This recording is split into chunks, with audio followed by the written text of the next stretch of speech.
예배 오신 모든 청년들을 축복합니다. 반주 해주세요. 자, 우리가 제가 이렇게 오늘이 이제 곧 있으면 이제 수능이 오잖아요.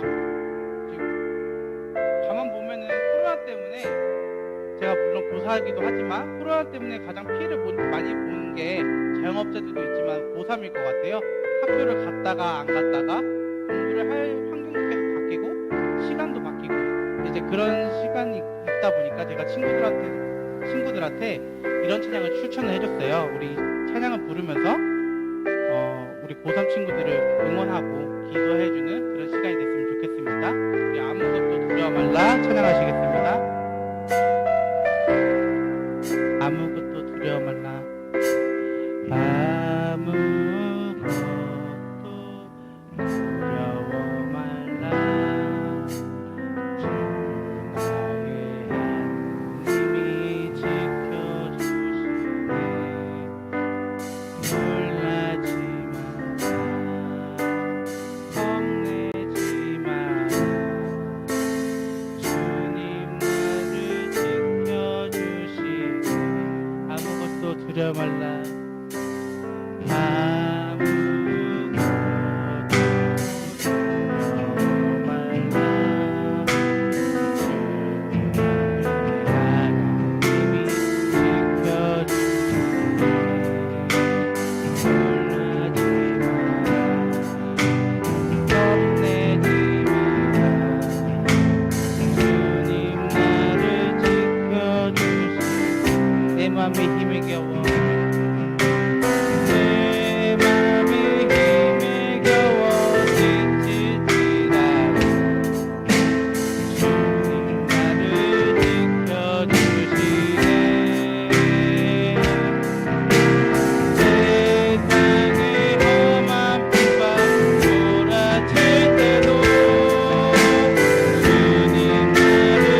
믿음의 눈 들어 믿음의 눈 들어 주를 보리 이 또한 지나가리라 주어진 내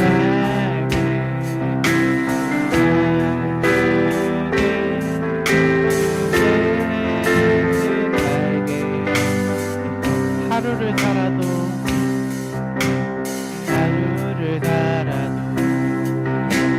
기쁨으로 가리 예수 늘 함께 하시네 후회도 염려도 온전히 맡기리 예수 늘 함께 하시네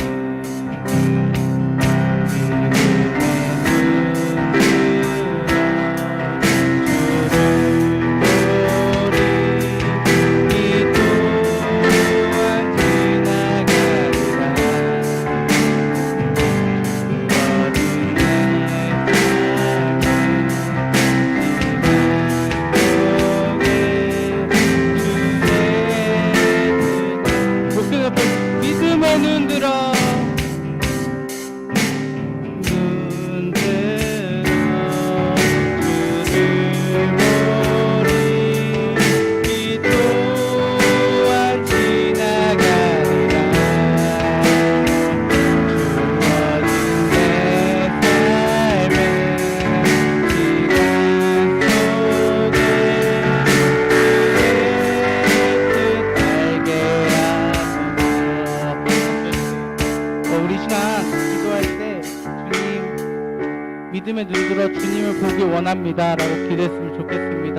주님 제가 많이 부족하지만 주님을 예배하기 위해 이 앞에 섰습니다. 정말 이 시간 어디에 있든 주님께서 항상 함께 해주시고 우리 청년들을 위해서 그리고 우리 나라를 위해서 우리 성도들을 위해서 기도하는 시간을 가졌으면 좋겠습니다. 우리 주여 크게 한번 부르고 기도할 때 정말 믿음을 다해서 마음을 다해서 기도하는 시간 됐으면 좋겠습니다. 주여 주님 아버지 감사합니다. 이 고난도 감사하고 주님과 함께하는 시간도 감사합니다. 주님 제가 많이 부족하지만 주님 앞에 예배하기 위해 나왔습니다.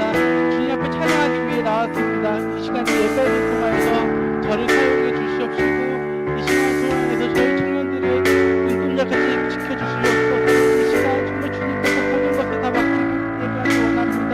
주님 앞에 나아가며 찬양하기 원합니다. 주님 모든 것 다하여 더하여 주시옵소서.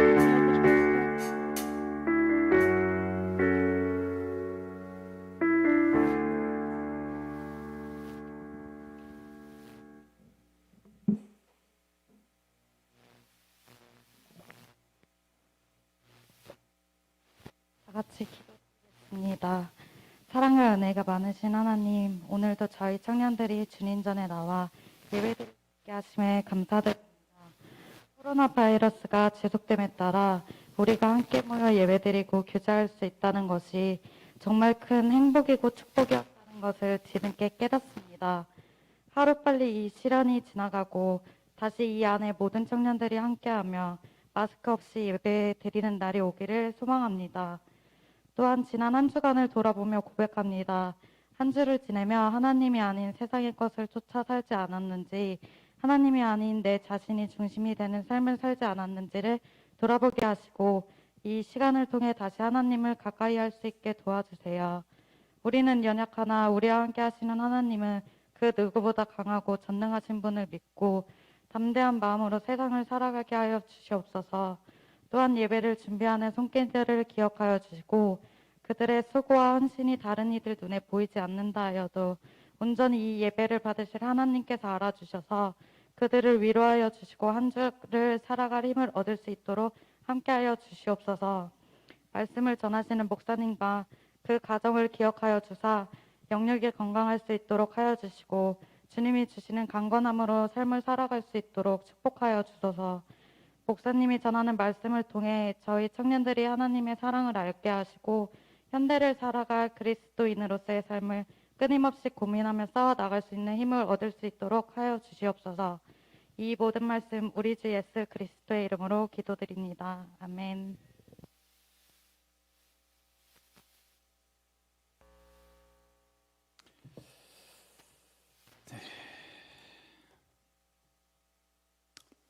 가슴에 와닿는 기도 감사합니다.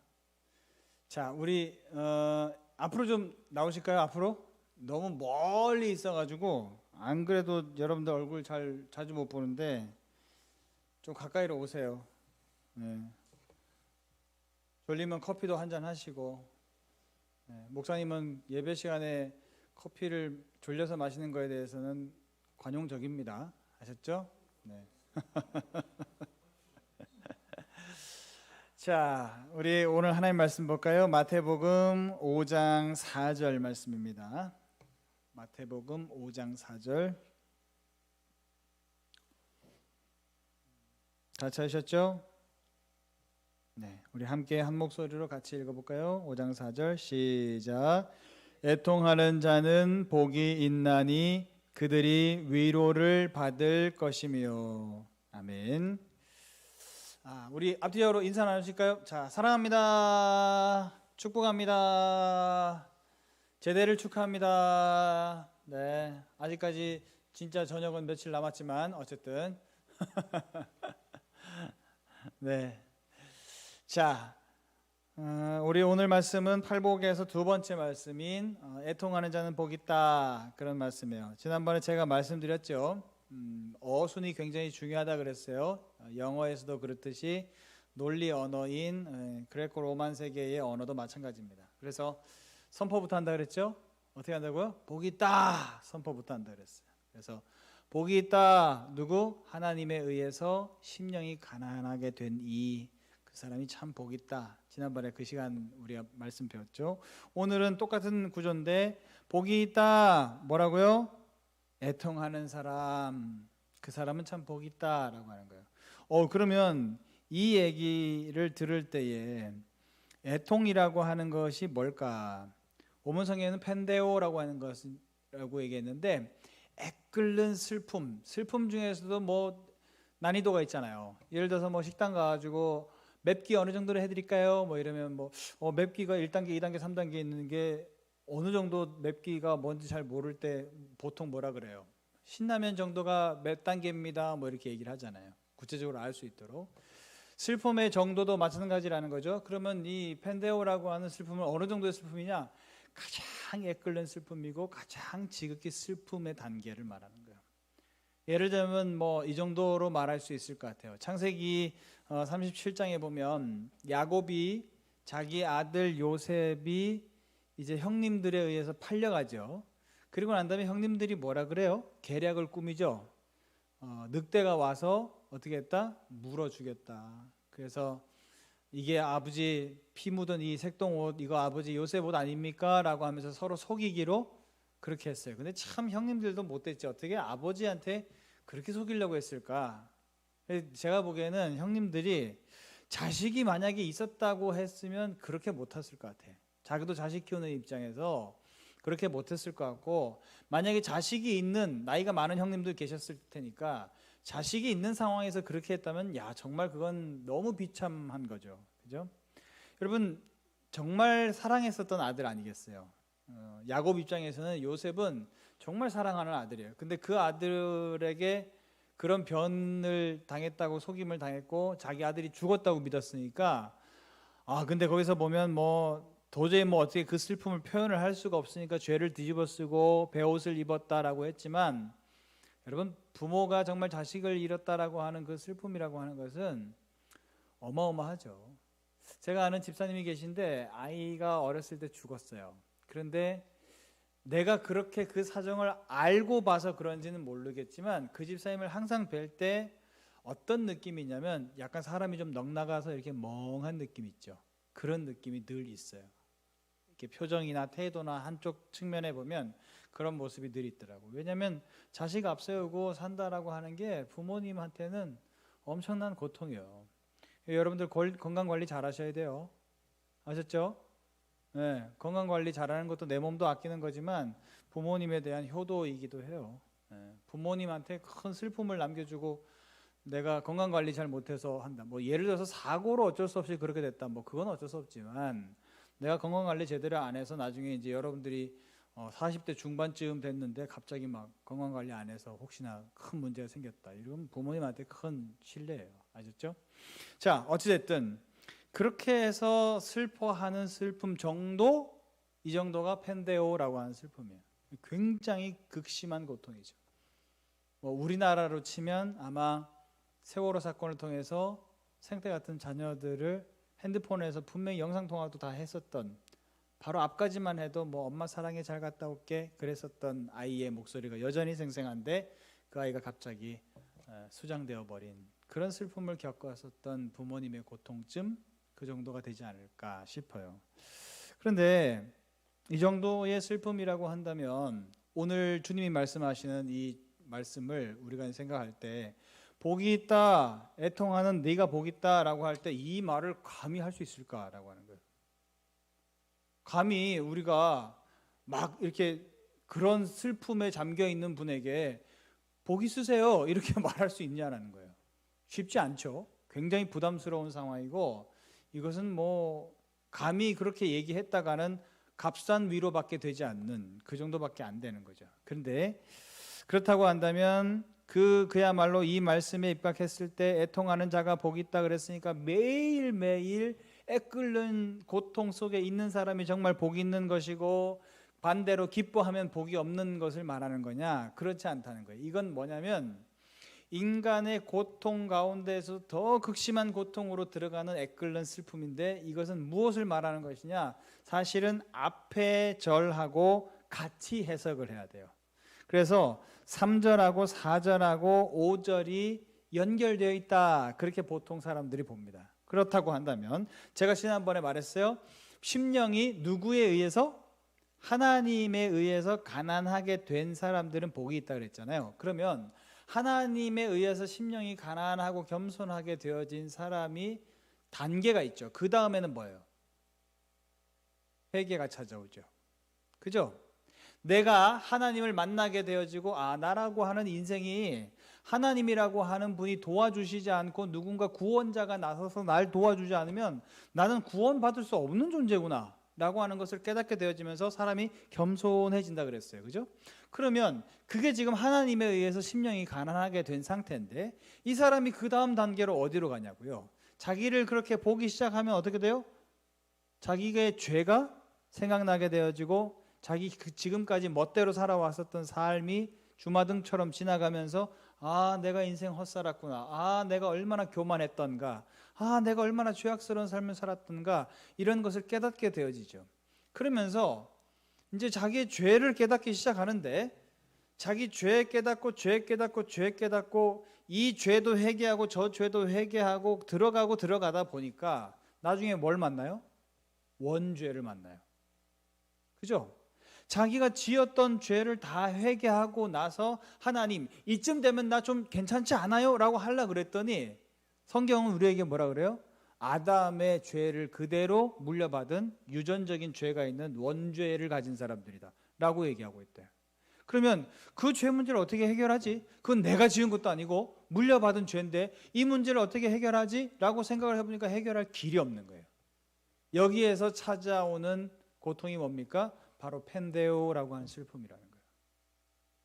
그럼 여러분 보세요. 이 슬픔을 느끼게 되어지려면 어떻게 돼요? 내가 무슨 자식을 다 잃어봐야 이 슬픔을 느낄 수 있는 건가요? 아니라는 얘기죠.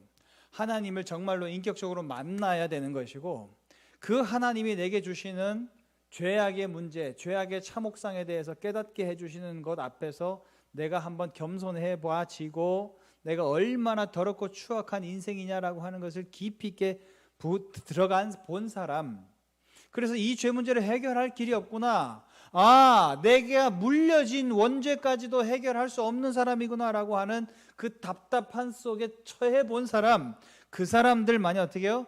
이 애통함을 느끼게 된다는 거죠. 그래야 어떻게 한다? 오히려 그 사람이 복이 있다. 왜요? 여러분 그 애통으로 단계로 들어가 보지 않은 사람은 몰라요. 그죠? 지금 여러분들의 눈빛이 그래요. 지금 무슨 소리 하시는 거예요, 목사님? 지금 무슨 소리 하시는 건지 잘 모르겠는데요. 너무 형이상학적인 말씀 하시는 것 같은데요. 라고 하는 눈빛으로 나를 쳐다봤어요. 여러분들 그렇게 쳐다봤다라고 하는 것은 뭔가요? 하나님과의 그렇게 깊은 관계 속으로 끌어 들어가 본 경험이 없어서 그런 거예요. 여러분 주님을 인격적으로 만나시길 원합니다. 할렐루야. 주님은 살아계세요. 주님은 여러분들에게 천국과 지옥을 갈림길에서 구원해 주실 수 있는 분이세요. 그분을 여러분들이 진짜 만나고 그분의 그 거룩함 앞에 내가 서 봤을 때 내가 얼마나 더럽고 추악한 인간인지를 우리가 발견해 봐야 돼요. 그래야 이 고통 안으로 들어가 볼 수 있다라고 하는 거예요. 근데 그 고통에 들어가 보지도 않은 사람, 여전히 멀뚱멀뚱 주님이 누구세요? 라고 하면서 쳐다보는 사람의 단계 속에 있는 사람은 이 복을 누릴 수가 없습니다. 그렇죠? 하나님이 그런 나의 그 더럽고 추악한 내 자범죄도 용서하셨고 나아가서 내게 켜켜이 쌓여있는 세대 속에서 계속해서 대물림되어져 온 죄, 원죄까지도 주님이 다 대속해서 지셨다라고 하는 그 해방감, 그것으로 말미암아 애끓는 고통 속에서 괴로워해 본 경험이 있는 사람과 그 경험 자체가 전혀 없는 사람은 차원이 다른 거예요. 근데 겉보기에는 애통하는 사람이 복 없는 사람 같고 애통 없이 기쁘고 편하게 즐기는 사람이 좋은 사람 같지만 성경은 뭐라 그럽니까? 아니 그 단계까지 가본 사람이 복 있는 사람이다 라고 얘기하고 있는 것이죠. 그래서 여러분 보세요. 이게 결국에는 그 단계, 하나님에 의해서 심령이 가난하게 되어진 단계를 거쳐서 결국에는 자기 죄를 깨닫고 애통의 단계까지 내려가 보았다가 그렇게 해서 하나님의 위로를 받아 보았었던 사람이 다시 어떻게 돼요? 다시 정상적인 삶으로 올라오면 그 사람은 어떤 삶을 살게 될까요? 그게 바로 5절이에요. 5절 한번 읽어볼까요? 5장 5절 같이 읽습니다. 시작. 온유한 자는 복이 있나니 그들이 땅을 기업으로 받을 것이며. 아멘. 그죠? 하나님에 의해서 심령이 가난하게 돼 봤다가 죄악의 참혹상을 깨닫고 저 밑바닥까지 내려가 봤다가 다시 하나님이 나를 살리셨구나, 나를 구원하셨구나 라고 하면서 회복의 단계에 올라와 봤을 때 그때 어때요? 아, 역시 나는 하나님이 살려준 인생이야 라고 하면서 교만할 수 있나요? 아닙니다. 그 사람은 교만할 수가 없어요. 그 사람은 온유한 단계로 갈 수밖에 없다라고 하는 거예요. 그래서 이 3절, 4절, 5절이 서로 연관되어져 있다. 그 가운데에서 애통을 해석해야 된다라고 하는 거예요. 여러분 보세요. 베드로가 주님을 만났을 때 어떻게 했어요? 주는 그리스도시요 살아계신 하나님의 아들입니다 라고 하는 고백이 있었습니다. 그게 뭘까요? 어떻게 보면 하나님에 의해서 심령이 가난하게 되는 거예요. 그죠? 그런데 베드로가 정말 주님을 만났을 때는 언젠가요? 정말 주님을 제대로 경험했을 때는 언제예요? 그때는 바로 자기가 주님을 부인했을 때입니다. 주님을 부인했어요. 누구 앞에서? 조그마한 여자의 아이 앞에서도 난 주님을 몰라 라고 부인을 했어요. 그러고 난 다음에 닭이 딱 우니까 어떻게 됐어요? 저기 가가지고 대성통곡을 하죠.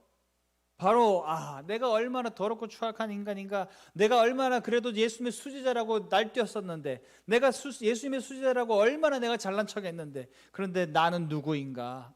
나는 이렇게 더럽고 추악한 인생이구나, 나는 이렇게 연약한 인생이구나, 조그마한 여자의 앞에서도 당당하게 주님을 나의 구주님이라고 고백할 수 없는 사람이구나 라고 하는 것을 깨닫고 나니까 깊은 애통의 단계로 들어가죠. 그때 어떻게 합니까? 주님이 나타나시죠. 베드로야 라고 불러요. 베드로가 어때요?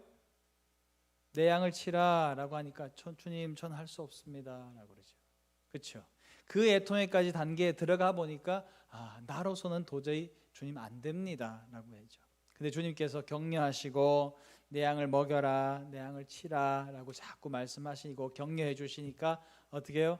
그렇습니다 주님, 그 더럽고 추악한 베드로는 할 수 없습니다. 그러나 주님이 인도해 주시고 붙들어 주시는 베드로는 할 수 있습니다. 주님 때문에 할 수 있습니다 라고 하면서 그가 이제 온유한 단계의 베드로로 올라오지요.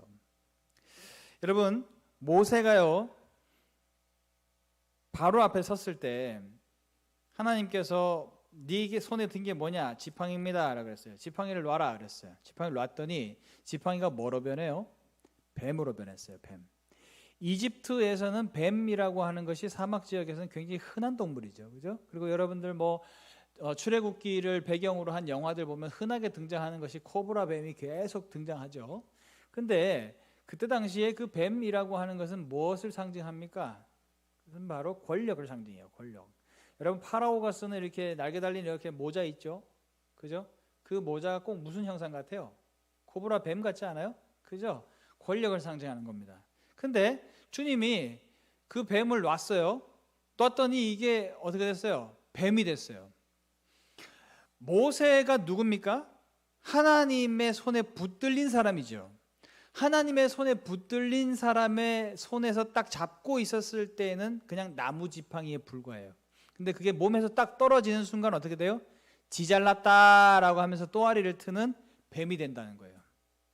하나님께 붙들린 인생은 어떻게 돼요? 지팡이, 마른 막대기처럼 나는 할 수 없습니다. 주님이 하셔야 됩니다. 라고 고백하는 사람이었다가도 그 하나님께 붙들린 인생에서 손에서 놓아지면 어떻게 해요? 금세 나달랐다고 뱀처럼 머리 드는 인생이 된다는 거예요. 그런데 하나님이 재밌죠.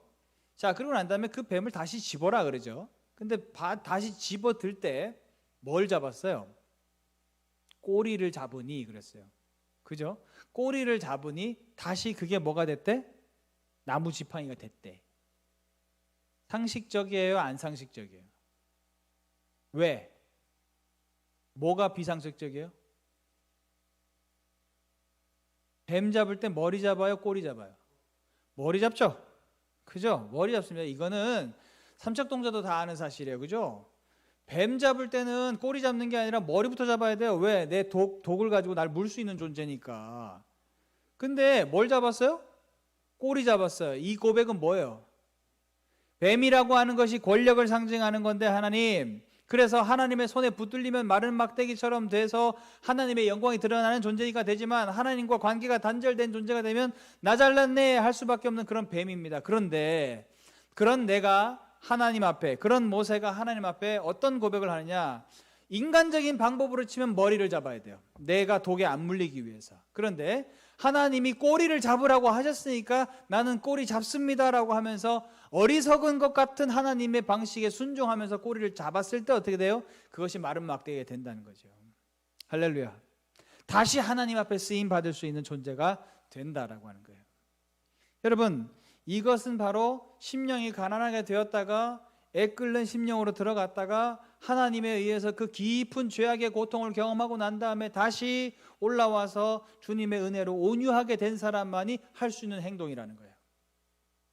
사랑하는 여러분, 우리는요 끊임없이 계속해서 유혹을 당해요. 네 방식대로 해봐, 네가 고민해봐, 네 선배들은 어떻게 했었는지 그 방법을 좀 배워봐. 그렇게 해서 계속해서 우리가 연구하는 것은 뭐냐? 끊임없이 인간적인 방법을 연구해요. 그런데 인간적인 방법을 참고하는 것도 좋은데요, 인간적인 방법을 참고하려고 딱 보니까 이건 하나님이 원하시지 않는 것 같아. 이건 내가 성공하려고 그러고 내가 누군가를 짓밟고 내가 올라서서 1등 하려고 그러고 누군가에게는 상처 주고 난 다음에 내가 천상천하 유아 독존 나만 잘났습니다 라고 하려고 하는 욕심이 내게 보이기 시작했어요. 그러면 그 방법대로 해야 돼요? 안 해야 돼요? 하지 말아야 돼요. 그거 놔야 돼요. 그죠? 갑자기 하나님이 좋은 방법 다 참고해 보아서 그 방법대로 해보려고 하는데 내 욕심이 보이고 이 방법 때문에 누군가는 받는 상처가 보이고 이 방법 때문에 내가 그 받는 사람의 상처 때문에 도저히 괴로워서 내가 견딜 수 없는 마음이 나의 마음을 딱 멈춘다는 거예요. 그러면 어떻게 해요? 빨리 내려놔야 돼요. 그죠? 그리고 우리는 그렇게 내려놓을 수 있을 때 그것이 뭐냐면 꼬리를 잡는 방식이라는 거죠. 그래야 하나님이 하나님의 뜻에 걸맞는 방식으로 순종을 하게 되어질 때 하나님이 우리에게 승리를 주신다. 할렐루야. 그게 바로 애통하는 자 복 있다라고 하는 복이라고 하는 것이에요. 사랑하는 여러분, 그렇게 하고 난 다음에 하나님이 만약에 애통하는 자가 복 있다 그러고는 하시는 말씀이 뭐냐면 4절 후반절에 그러죠. 그들이 위로를 받을 것이요 그랬어요. 위로를 받을 것이요 그랬더니 파라칼레오라고 말했는데, 파라칼레오라고 하는 위로의 말은 뭐냐면 하나님이 곁에 두신다 그런 뜻이에요. 여러분 보세요. 내가 뭘 하다가 실패해가지고 좌절했어요. 와, 눈물 나오고 애통 나오고, 와, 어떻게 내가 여기서 이렇게 쫄딱 망할 수 있을까라고 하면서 슬픔에 잠겨 있어요. 그때 느끼는 슬픔은 고독감이에요? 아니면 누가 옆에 있어요? 고독감이죠? 그죠? 나밖에 없어요. 그 슬픔에 가득가득 쌓여서 있는 존재는 나밖에 없어요. 그런데 주님이 주시는 위로는 뭐냐면 그렇게 울고 있는데 그 울고 있는 내 옆에 주님이 계세요. 곁에. 그래서 울면서 그러는 거예요. 하나님, 나 어떡하죠? 이러는 거예요. 아까의 고통은 자기 혼자서 고독 속에서 느끼는 처절한 고통이고 몸부림고 슬픔인데, 이번에 이 고통은 무엇이냐면, 하나님이 주시는 애통은 무엇이냐면, 내가 막 울고 있다가 근데 하나님 나 어떻게 해요? 이런다는 거예요. 하나님이 옆에 계시다는 거예요. 그게 위로라는 것이죠. 목사님이 지금 생각해 보니까 제일 그래도 영성이 깊었을 때가 언제일까 생각을 해보니까 개척교회 시절 같아요. 개척교회 하는데 성도님들이 이제 11명이야. 그러면 그때 11명인데 그때 당시에 교회 이제 월세로 이렇게 해서 시작하던 교회였거든요. 그러면 월세해서 시작하던 교회니까 월세를 내야 돼, 안 내야 돼요? 내야 돼요. 그죠? 근데 교회 월세가 얼마였냐면 60만 원이었어요. 월. 성도님들 11명 중에서 부자가 있으시면 모르겠지만 인간적인 계산으로 했을 때 그분들의 11조, 예를 들어서 11명이 부부로 했을 때 6가정이라고 치고 6가정에서 평균 월급 예를 들어서 300만 원 받는다고 쳤을 때 30만 원 11조 내시면 3, 6, 18, 180만 원이죠. 그러면 산술적으로 월세 160만 원 내고 그 다음에 120만 원 갖고 교회 예를 들어서 운영해가고 나한테 주실 수 있는 사례비가 교회가 있어요, 없어요? 없어요. 그죠? 그러니까 뭐 우리 집 사람하고 무지하게 고생하는 거죠. 뭐 어떤 때는 막 정말 막 먹을 게 정말 없어요. 정말 먹을 게 없어요. 그래서 막 그 미역국 있죠. 어머니가 시골에서 어머니가 부모님한테는 우리가 이렇게 어렵게 산다는 얘기를 잘 안 했어요. 걱정하실 거니까. 근데 이제 집사람이 그때 이제 첫 애 낳고 성주 낳고 난 다음에 이제 몸 풀 때니까 젖 잘 나오라고 미역을 보내주셨어요. 자연산 미역을. 근데 그 자연산 미역을 이제 끓여 먹고 이제 남은 미역이 이제 가득 있는데 그걸 가지고 이제 건더기 많게 끓이는 거예요. 국물은 조금 더 하고. 그래서 미역국을 끓여가지고 그 미역 건더기로 일단 배를 채우는 거예요. 재밌죠? 근데 그렇게 먹으면서 사람이 서글퍼지기 시작하면 얼마나 서글프겠어요. 그죠? 그러니까 목사님 같은 경우는 또 이제 가장이니까 내가 이제 책임지는 사람인데 집사람한테 정말 때거리 없는 상황을 만들어 놓으면 얼마나 또 가장으로서 참 창피해요. 그리고 이제 그렇다고 집사람도 힘든데 집사람 힘든 거 앞에서 나 힘들다고 엥 울 수는 없잖아요. 그죠?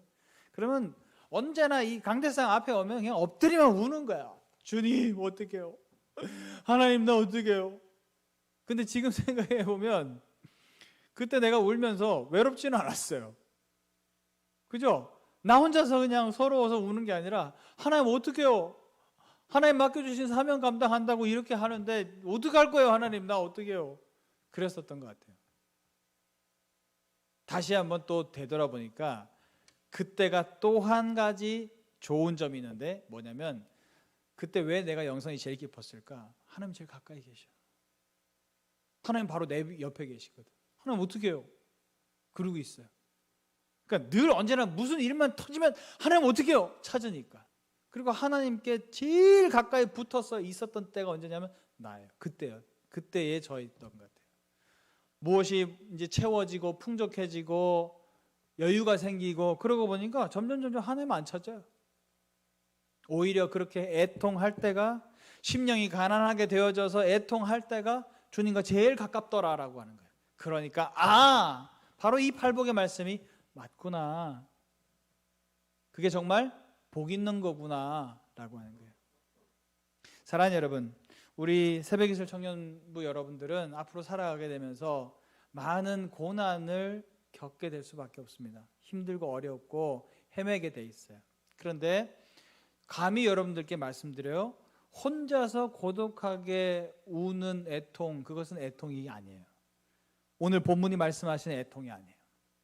그런데 내가 그 모든 어려움과 난관에 부딪혀가면서 하나님의 뜻을 이루려고 제가 주님 몸부림칩니다 라고 하면서 내가 하나님 앞에 나아갈 때, 그러면서 애통하는 일은 반드시 있게 돼 있어요. 그런데 혼자 그때 우는 것이 아니라 하나님 나 어떻게 해요? 라고 하면서 하나님 앞에서 애통할 때, 여러분 그때가 사실은 제일 복된 때입니다. 그리고 난 다음에 올라와서 온유하게 되잖아요. 이 사람처럼 강한 사람이 없어요.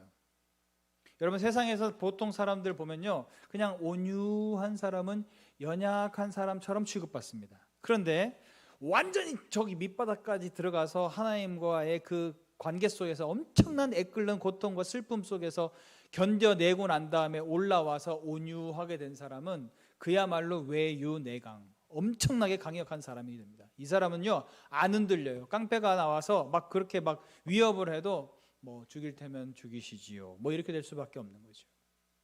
이 사람은 그야말로 세상이 감당할 수가 없는 사람이 된다라고 하는 거예요.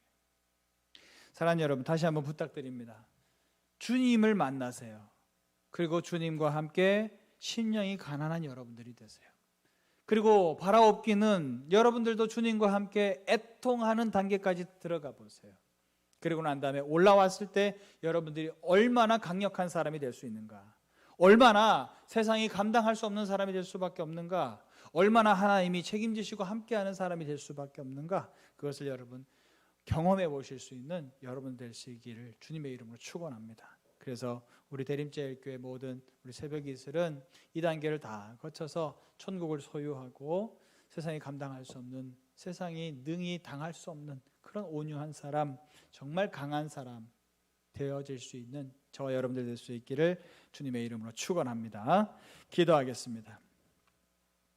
하나님 아버지, 하나님 안에서 심령이 가난하게 되어지고 죄악의 참혹함과 원죄의 그 애끓는 애통의 단계까지 들어가 본 사람만이, 그 사람만이 정말 하나님을 경험한 것이고, 그 사람이 정말로 하나님의 관점에서 바라봤을 때 복 있다고 선언하시는 예수님의 말씀을 듣습니다. 예수님은 그야말로 이 팔복의 말씀처럼 사셨던 분임을 고백합니다. 하나님의 명령을 따라서 세상에 보내져서 가난한 심령이 되셨고, 그 누구보다도 사람들의 고통과 슬픔을 함께 하시며 애끓는 심령의 제일 마지막 단계까지 가셨습니다. 하나님의 아들이셨지만 버림을 당하셔서 제물이 되실 수밖에 없었던 그 애통의 단계까지 내려가 보셨던 주님이심을 고백합니다. 우리도 주님과 같은 그러한 삶을 살기를 원합니다. 그것이 얼마나 두렵고 힘든 일이 될 수는 있을지 몰라도 적어도 외로운 길은 아님을 주님 앞에 고백합니다.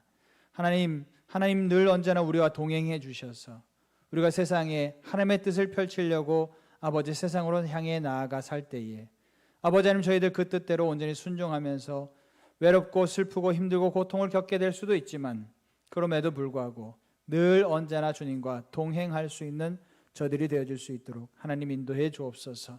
그래서 애통의 일들을 당할 때마다 더욱더 굳세어지고 더 강한 아버지 하나님 온유의 사람들 되어줄 수 있도록 도와주셔서 이제 그 단계를 건너뛰고 나서는 능히 세상이 감당할 수 없는 믿음의 사람들, 천국을 소유한 사람들이 되어줄 수 있도록 하나님 축복하여 주옵소서. 이제는 우리 주 예수 그리스도의 은혜와 아버지 하나님의 크신 사랑과 성령의 내주교통 충만하심이 오늘도 참으로 애통하는 자가 복이 있다고 말씀하시는 그 말씀을 가슴에 새기며 나도 하나님과 함께 그 애통의 단계로 내려가겠다고 결단하는 이들 머리 위에 이제로부터 영원토록 함께 하옵시기를 간절히 축원하옵나이다. 아멘. 하나님께 영광의 박수 올려드립니다. 감사합니다.